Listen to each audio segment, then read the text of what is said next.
Die Lanzas Kamin- und Ofendichtschnur aus Glasfaser macht einen sehr robusten und langlebigen Eindruck an Kamin- und Ofentüren.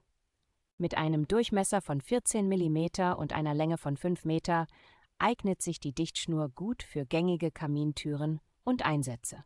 Die Temperaturbeständigkeit bis 550 Grad Celsius sorgt dafür, dass die Dichtung auch bei intensiver Nutzung zuverlässig abdichtet. Das mitgelieferte Klebemittel ist bis 1100 Grad Celsius hitzefest und lässt sich sauber und präzise auftragen. Praktisch ist, dass mehrere Tuben Kleber beiliegen, sodass auch längere Dichtungen oder spätere Ausbesserungen gut abgedeckt sind. Insgesamt bietet das Set eine durchdachte Kombination aus widerstandsfähigem Glasfaserband und passendem Hochtemperaturkleber für eine sichere Abdichtung.